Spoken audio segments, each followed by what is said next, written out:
Prolog. The night before he went to London, Richard Mayhew was not enjoying himself. He had begun the evening by enjoying himself. He had enjoyed reading the goodbye cards and receiving the hugs from several not entirely unattractive young ladies of his acquaintance. He had enjoyed the warnings about the evils and dangers of London, and the gift of the white umbrella with the map of the London Underground on it that his friends had chipped in money to buy. He had enjoyed the first few pints of ale, but then, with each successive pint, he found that he was enjoying himself significantly less. Until now, he was sitting and shivering on the sidewalk outside the pub in a small Scottish town, weighing the relative merits of being sick and not enjoying himself at all. Inside the pub, Richard's friends continued to celebrate his forthcoming departure with an enthusiasm that, to Richard, was beginning to border on the sinister. He sat on the sidewalk and held on tightly to the rolled-up umbrella and wondered whether going south to London was a really good idea. "You want to keep an eye out," said a cracked old voice. "They'll be moving you on before you can say Jack Robinson, or taking you in, I wouldn't be surprised." Two sharp eyes stared out from a beaky, grimy face. "You all right?" "Yes, thank you," said Richard. He was a fresh-faced, boyish young man with dark, slightly curly hair and large hazel eyes. He had a rumpled, just-woken-up look to him, which made him more attractive to the opposite sex than he would have ever understood or believed. The grimy face softened. "Here, poor thing," she said, and pushed a 50-pence piece into Richard's hand. "How long you been on the streets, then?" "I'm not homeless," explained Richard, embarrassed, attempting to give the old woman her coin back. "Please, take your money. I'm fine. I just came out here to get some air. I go to London tomorrow," he added. She peered down at him suspiciously, then took back her 50 pence and made it vanish between the layers of coats and shawls in which she was enveloped. "I've been to London," she confided. "I was married in London, but he was a bad lot. Me mam told me not to go marrying outside, but I was young and beautiful, although you'd never credit it today, and I followed my heart." "I'm sure you did," said Richard. The conviction that he was about to be sick was starting slowly to fade. "Fat lot of good it done me. I've been homeless, so I know what it's like," said the old woman. "That's why I thought you was. What you going to London for?" "I've got a job," he told her proudly. "Doing what?" she asked. Securities," said Richard. "I was a dancer," said the old woman, and she tottered awkwardly around the sidewalk, humming tunelessly to herself. Then she teetered from side to side like a spinning top coming to rest, and finally she stopped, facing Richard. "Hold out your hand," she told him, "and I'll tell your fortune." He did as he was told.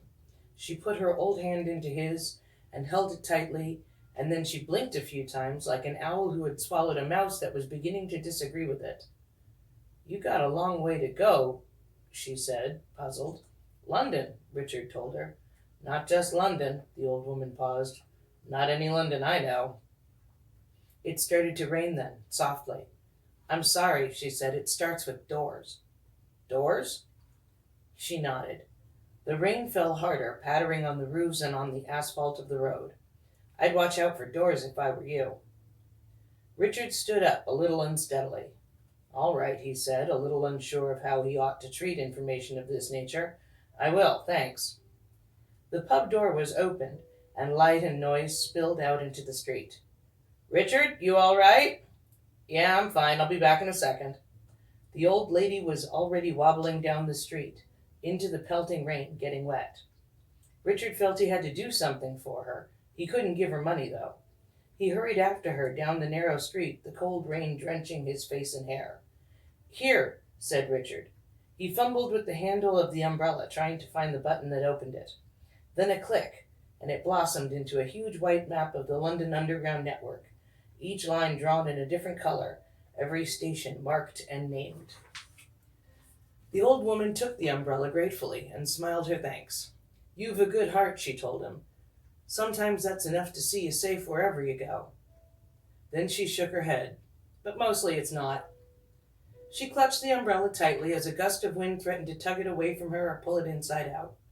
She wrapped her arms around it and bent almost double against the rain and the wind. Then she walked away into the rain and into the night, a round white shape covered with the names of London tube stations: Earl's Court, Marble Arch, Blackfriars, White City, Victoria, Angel, Oxford Circus. Richard found himself pondering, drunkenly, whether there really was a circus at Oxford Circus, a real circus with clowns, beautiful women, and dangerous beasts. The pub door opened once more. A blast of sound, as if the pub's volume control had just been turned up high. "Richard, you idiot, it's your bloody party and you're missing all the fun." He walked back into the pub, the urge to be sick lost in all the oddness. "You look like a drowned rat," said someone. "You've never seen a drowned rat," said Richard. Someone else handed him a large whiskey. "Here, get that down you, that'll warm you up. You know, you won't be able to get real scotch in London." "I'm sure I will," sighed Richard. Water was dripping from his hair into his drink. They have everything in London. And he downed the scotch, and after that someone bought him another, and then the evening blurred and broke up into fragments. Afterward he remembered only the feeling that he was about to leave somewhere small and rational, a place that made sense, for somewhere huge and old that didn't, and vomiting interminably into a gutter flowing with rainwater, somewhere in the small hours of the morning, and a white shape marked with strange colored symbols, like a little round beetle walking away from him in the rain. The next morning he boarded the train for the 6-hour journey south that would bring him to the strange Gothic spires and arches of St. Pancras Station. His mother gave him a small walnut cake that she had made for the journey and a thermos filled with tea, and Richard Mayhew went to London feeling like hell.